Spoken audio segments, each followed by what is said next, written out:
नमस्कार आदाब दोस्तों। मैं हूं नूर मोहम्मद ख़ान। छोटा मुँह बड़ी बात में आपका स्वागत है।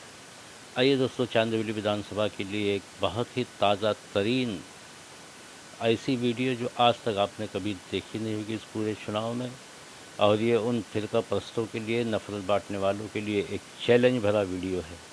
आपकी जिम्मेदारी है कि इस वीडियो को महाराष्ट्र की 288 सीटों पर शेयर करने की आपकी जिम्मेदारी है, ताकि हमारी महाराष्ट्र की अमन पसंद जनता तक ये मैसेज आप पहुँच जाए। दोस्तों, चांदबिली विधानसभा के अंदर एक नारा लगा है, वो पहले आप सुन लीजिए। जय श्री राम! भारत माता की जय! भारत माता की जय! वंदे मातरम! वंदे मातरम! 25 साल का रिकॉर्ड है। आपने नारा तो सुना।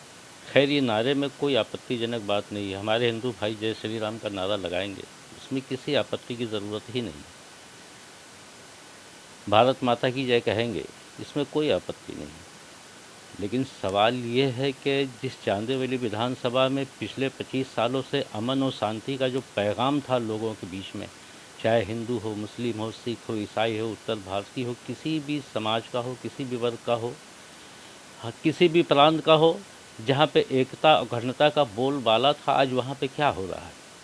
चलिए दूसरा वीडियो भी आपको मैं दिखा देता हूँ, पहले ये देख लीजिए।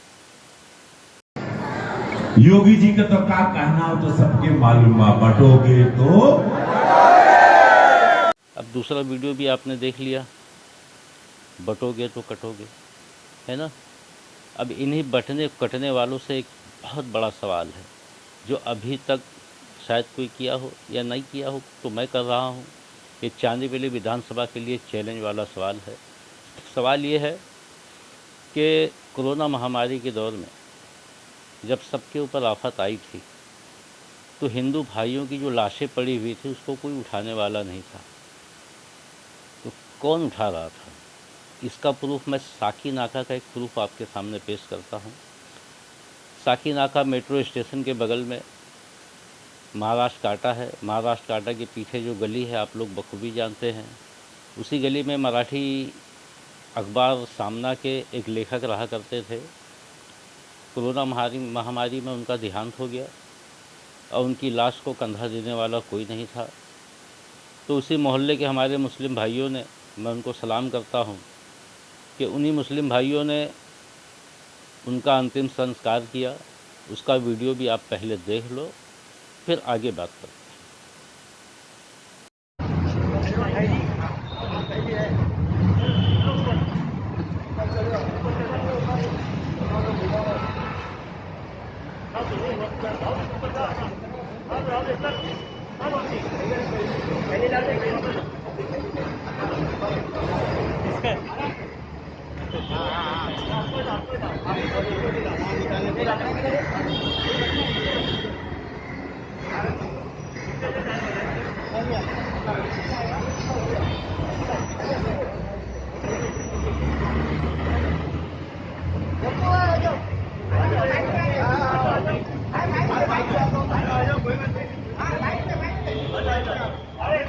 देखा दोस्तों, मैं उस वक्त जब कोरोना महामारी थी तो रोज़नामा राष्ट्रीय सहारा उर्दू में लिख रहा था। मैंने यहाँ से लेके महाराष्ट्र के कोने कोने तक घर बैठ कर के मैंने न्यूज़ कवर की, जिसमें कई जगह पर मुसलमानों ने हिंदू भाइयों की लाशों का अंतिम संस्कार किया, उनके दुख में साथी हुए। उस वक्त ये छूट भैया लोग कहाँ थे जो आज कह रहे हैं कि बटोगे तो कटोगे। सवाल यही है, चांदबिली विधानसभा हो या महाराष्ट्र की 288 सीटों का मामला हो, मैं सबसे सवाल कर रहा हूँ मेरे भाइयों, चाहे कोई भी जाति का हो, किसी भी धर्म का हो, मैं सवाल ये कर रहा हूँ कि आखिर दुख सुख में कौन काम आता है? हमारे पड़ोसी ही काम आते हैं, हमारे लोग ही काम आते हैं। पड़ोस में रहने वाला कोई भी हो, किसी भी जाति धर्म का हो, किसी भी प्रांत का हो, इससे मतलब नहीं होता। दुख सुख पड़ता है तो हम लोग साथ में ही रहे। और आज ये योगी जी के कहने पर वहाँ के सांसद आकर के यहाँ पे कह रहे हैं कि बटोगे तो कटोगे। बताइए कितने अफसोस की बात है। जिस विधानसभा के अंदर, जिस राज्य में, जिस शहर में अमन और शांति है, ये लोग आके अमन और शांति में एक रोड़ा डाल रहे हैं। क्यों करते हैं ऐसा? अगर आपको सियासत करना है तो सियासत कीजिए, लेकिन साफ़ सुथरी कीजिए। दूसरी चीज़, सबसे बड़ा सवाल कि 2019 में जब दिलीप लांडे जीत कर आए थे, तो उनके जीत का कारण ये था कि 20 साल बेमिसाल नहीं था। चांदीवली में 20 साल में कोई काम नहीं हुआ, नसीम खान ने कोई काम नहीं किया। हम मानते हैं इस बात को कि चलिए कोई काम नहीं किया, और आप विकास के नाम पर जीत कर आए, उसके लिए भी स्वागत है।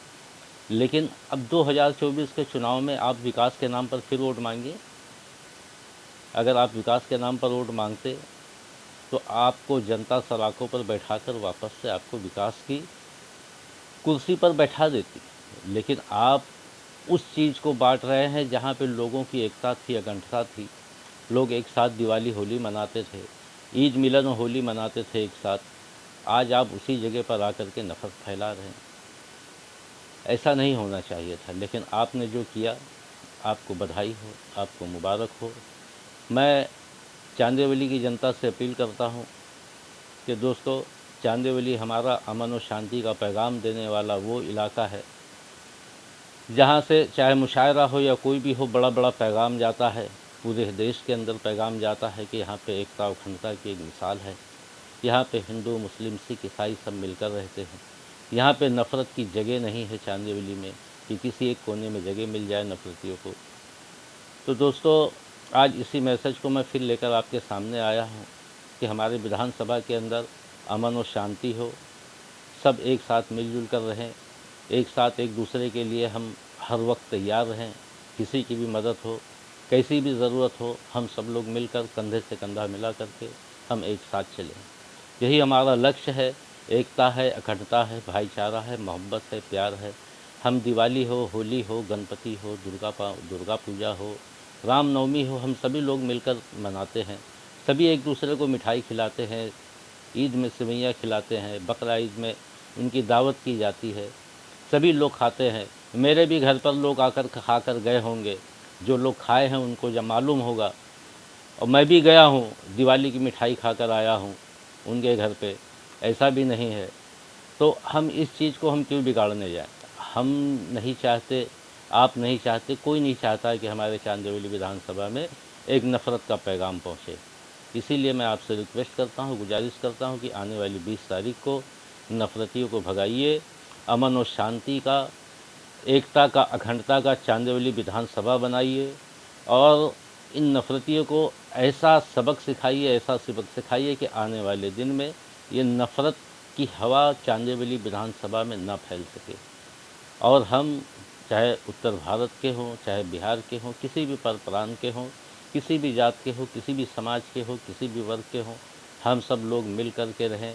जैसे हम आज 25 सालों से रहते चले आए हैं, ऐसे भी हम आगे रहें, ताकि हमारे आने वाली बच्चे भी एक बेखौफ अपने इलाके मोहल्ले में सब एक साथ मिलकर चल सकें, कदम से कदम मिलाकर चल सकें, एक दूसरे के दुख सुख में हम शामिल हो सकें।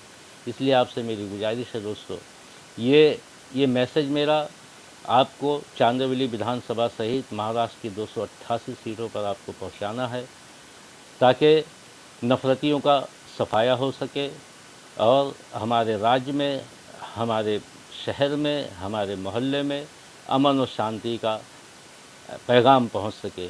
यही आपसे हमारी गुजारिश है। आने वाली 20 तारीख को आप लोग अमन और शांति का बटन दबाइए, नफ़रत का बटन मत दबाइए। अमन और शांति का बटन दबाइए, नफ़रत का बटन मत दबाइए दोस्तों। इसी के साथ मैं अपनी बात ख़त्म करता हूँ। जय हिंद, जय महाराष्ट्र, जय मुंबई का।